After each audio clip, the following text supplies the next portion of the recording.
vingut això? I com ha arribat fins aquí? No sé el que és. I no sé com ha arribat fins a les meves mans.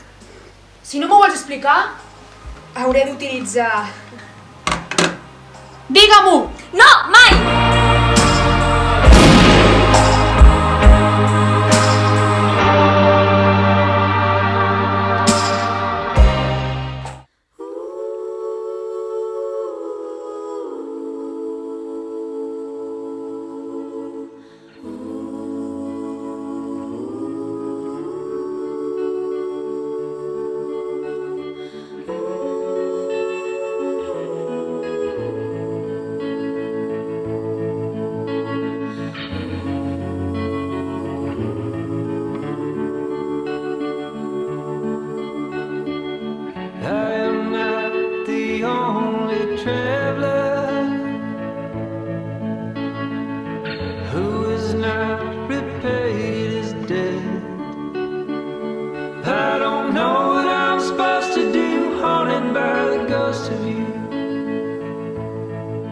Take me back to the night we met.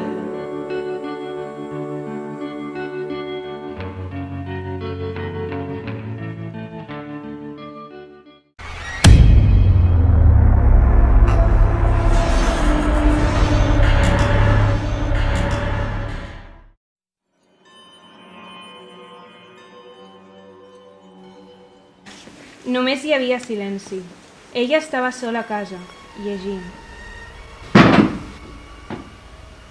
Hola? Era quan va sentir un soroll que la va atemorir, i les llums es van apagar per uns segons.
El llibre, aquest, com qualsevol altre, guardians d'històries de tots els temps, de misteri o d'amor, com hem vist, però també de viatges, poesia, de reflexions. I llegir les seves pàgines i sentir les veus dels que narren, acaronar cada paraula. Els llibres, llindar de totes les experiències i emocions que trepitgen el món, que caminen avui i demà. I al nostre institut, que els agrada. El llibre de Matilda. Carlos Ruiz Zafón. Ciència-ficció. Invisible. Ken Follett. Ja? El Ulises de Joyce. No llores la obra El muchacho de los ojos. de l'autora Francesca Lia. Julià Navarro, perquè m'he llegit pràcticament tots els llibres que ha editat i són els que he disfrutat més. La Reina Roja. Joan Carles Mèdic, La sabiduría del incierto. Noveles d'aventures. Les novel·les romàntiques. ¿Quién es ese hombre? Mujercitas. Julio Cortázar. El cinquè llibre de Harry Potter. Soy Harry Potter. El demonio de los nombres. Sobre... Harry Potter, de J.K. Rowling. Carlos Ruiz Zafón. Amb mascareta o sense? Tàndem, de Maria Barbal. Sánchez Pinyol, o també trobo que és molt bon autor, és Josep Vallverdú. Boulevard. Sílvia Soler. Que són les estels de Khaled Hosseini. Joshua Ferris. The Unnamed.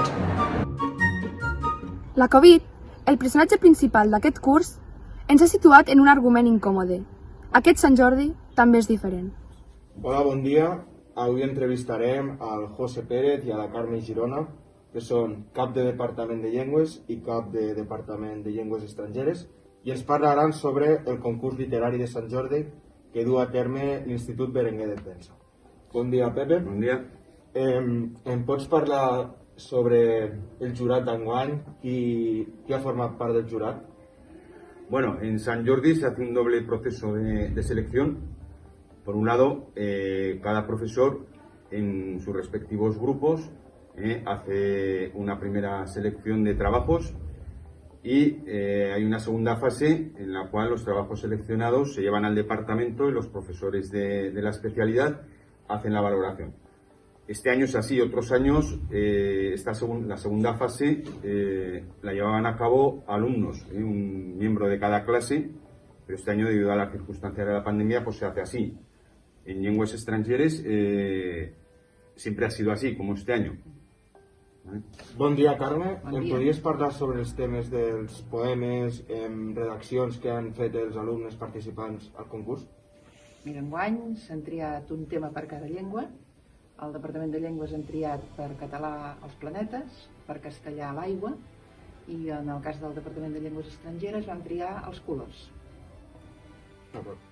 I ara em podríeu dir, fer una valoració sobre els treballs que s'han dut a terme de cada departament, sobretot de llengües, quina valoració feu, i des de llengües estrangeres, quina valoració feu? Bé, de llengües estrangeres, en alguns casos s'ha demanat l'activitat de manera voluntària, en altres de manera obligatòria, per tant, aleshores tenim, hi ha alguns cursos en què tenim més material, però sempre passa que els petits són els que participen més, i destacar sobretot els de primer d'ESO que ens han fet arribar molts poemes, sobretot, i després els altres cursos, doncs, una miqueta variable, però bé, en general l'alumnat ha participat bastant, estem contents.